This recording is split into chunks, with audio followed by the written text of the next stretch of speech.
The mysterious map, too. As they boarded the ship, Jim couldn't help but feel a twinge of nervousness. The crew members were a rough-looking bunch, their faces weathered by years of life at sea. Thankfully, the crew members proved to be a hardy, capable bunch. Among them, Jim spotted a familiar figure, the old buccaneer, Long John Silver, who was to serve as the ship's cook. Jim caught Silver's eye, and the old pirate flashed him a toothy grin. "Well, if it isn't young Master Hawkins," he exclaimed, his voice barely above a whisper. "I had a feeling we'd be crossing paths again." Jim tensed, suddenly wary of the man's true intentions. Did Silver know about the map? Was he part of the scheme to uncover the treasure? Dr. Livesey, sensing Jim's unease, placed a reassuring hand on his shoulder. "Fear not, my boy," he murmured. "We'll keep a close eye on our friend Silver." With that, the Hispaniola set sail, cutting through the gentle waves as they embarked on their remarkable journey. Jim couldn't help but feel a growing sense of anticipation, for he knew that whatever awaited them on the distant island, it would be an adventure unlike any other. As the Hispaniola glided across the open sea, Jim found himself marveling at the endless expanse of the ocean. The rhythmic creaking of the ship's timbers and the salty tang of the air were both exhilarating and unsettling, a constant reminder of the vast and unpredictable forces they had entrusted themselves to. Dr. Livesey, ever the calm and collected companion, took Jim under his wing, teaching him about the intricacies of seafaring in the constellations that guided the ship's course. Jim listened raptly, his curiosity insatiable, his mind brimming with questions about the journey that lay ahead. But even as the days passed, Jim couldn't shake the uneasy feeling that surrounded Long John Silver.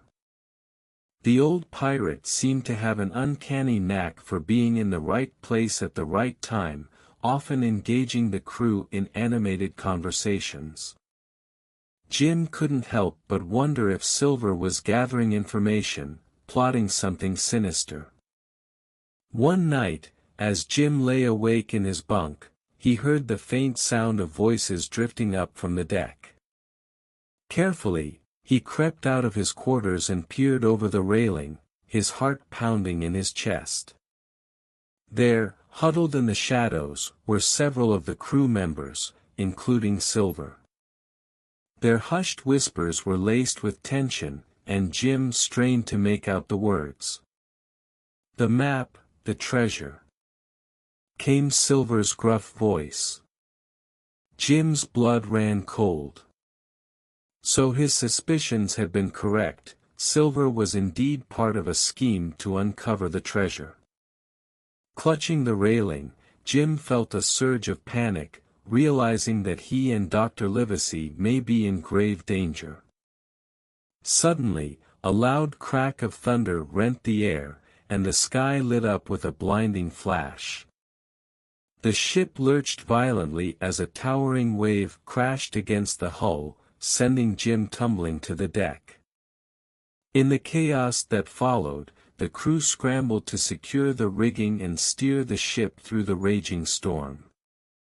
Jim, disoriented and soaked to the bone, clung to the mast, his eyes searching for Dr. Livesey.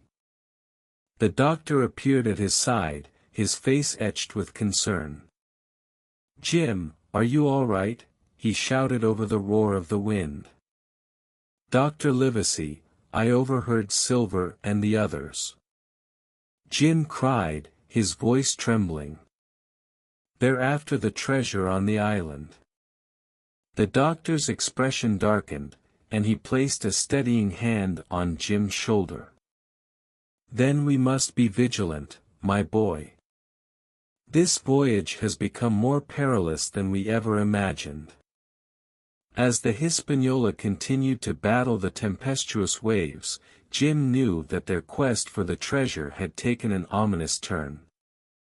The true test of their courage and resolve was only just beginning. After days of enduring the relentless fury of the storm, the Hispaniola finally reached the shores of the mysterious island. Jim stood at the railing, his eyes scanning the lush, verdant landscape that stretched out before them. As the ship dropped anchor, Dr. Livesey approached Jim, his brow creased with concern. "Jim, I must warn you, the crew is not to be trusted.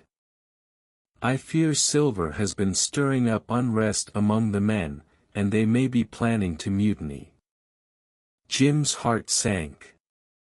"What are we to do, then?" he asked, his voice barely above a whisper. The doctor's gaze hardened with determination. "We must be cautious and vigilant. When we go ashore, stay close to me and keep your eyes and ears open. This treasure hunt may prove more perilous than we ever imagined." As the crew prepared to disembark, Jim noticed Silver casting a scrutinizing gaze in their direction. The old pirate's lips curled into a sinister grin, and Jim couldn't help but shudder. Once on the island, the party set out, following the map's instructions to a remote, forested area. Jim marveled at the lush, unfamiliar flora that surrounded them, his senses overwhelmed by the exotic scents and the cacophony of birdsong. Suddenly, a rustling in the undergrowth caught their attention, and the men tensed, hands reaching for their weapons.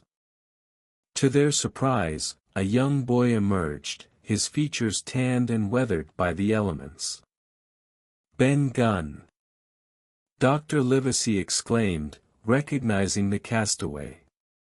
"What are you doing here?" The boy's eyes widened with a mix of fear and excitement. "Dr. Livesey. I've been waiting for you, sir. I've been marooned on this island for 3 years, and I've found the treasure." Jim's heart raced with a surge of hope, but the doctor's expression remained grave. "Ben, you must tell us more. Where is this treasure, and how did you come to be here?" As Ben Gunn recounted his tale of being abandoned on the island and his subsequent discovery of the treasure hoard, Jim listened with rapt attention. The boy's story was both thrilling and unsettling, and Jim couldn't help but wonder what other dangers might be lurking in the island's dense foliage. As they continued their trek, Jim kept a wary eye on the crew, half expecting a mutiny to break out at any moment.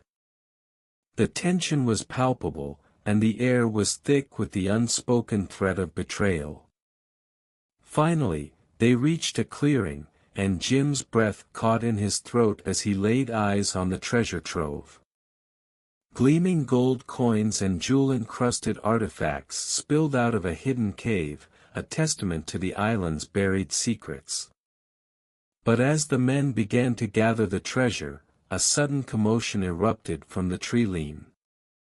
Jim's heart sank as he recognized the figures emerging from the shadows.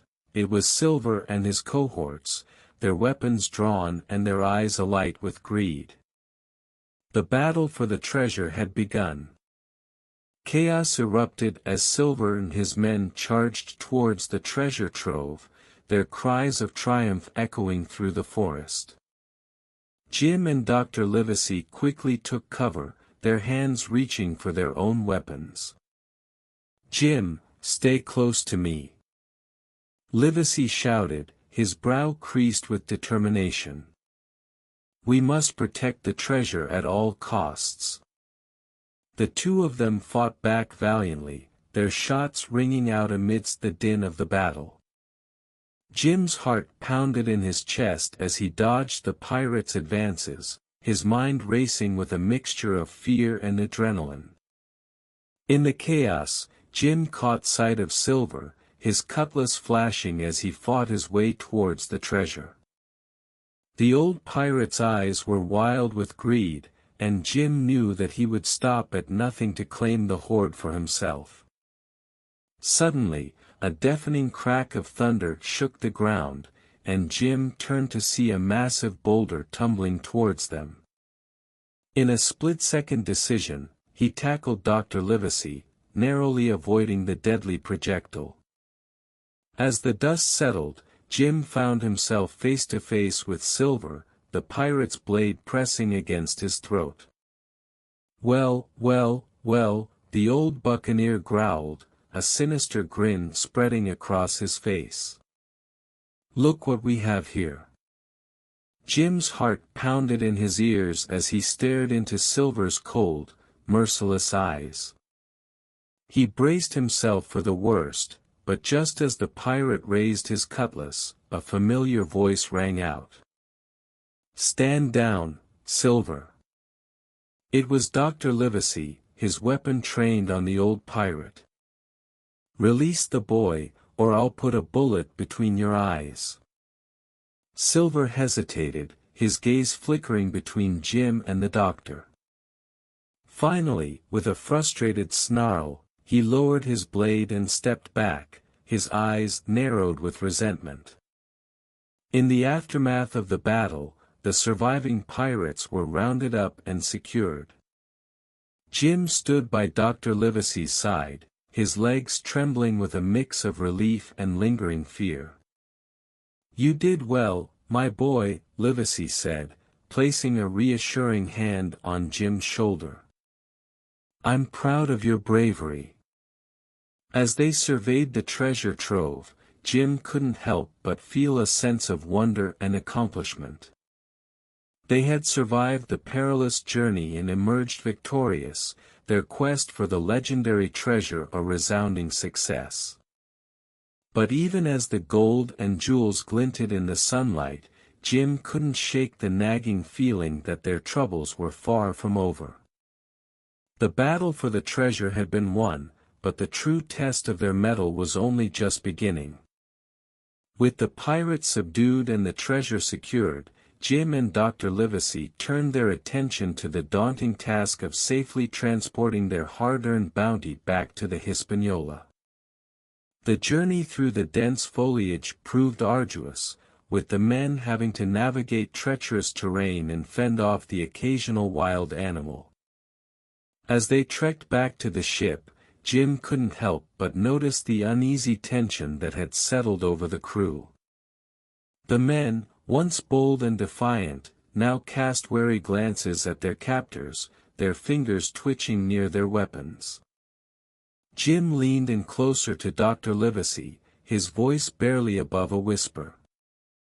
"Do you think they're planning something, sir?" The doctor's brow furrowed with concern.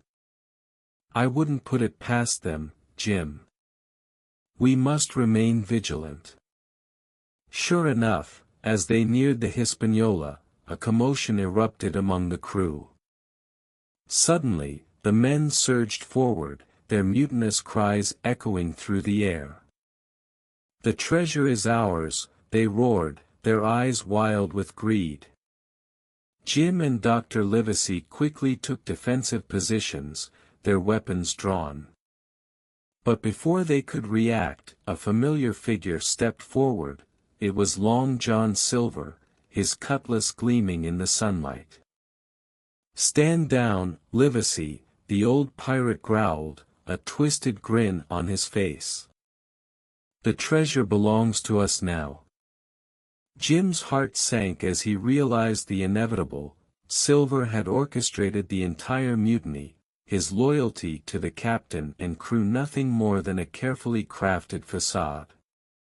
"You got away with it, Silver." Livesey spat, his voice dripping with contempt. "I should have known better than to keep you alive." Livesey knew they had to act quickly to secure their prize before Silver and his men could lay claim to it.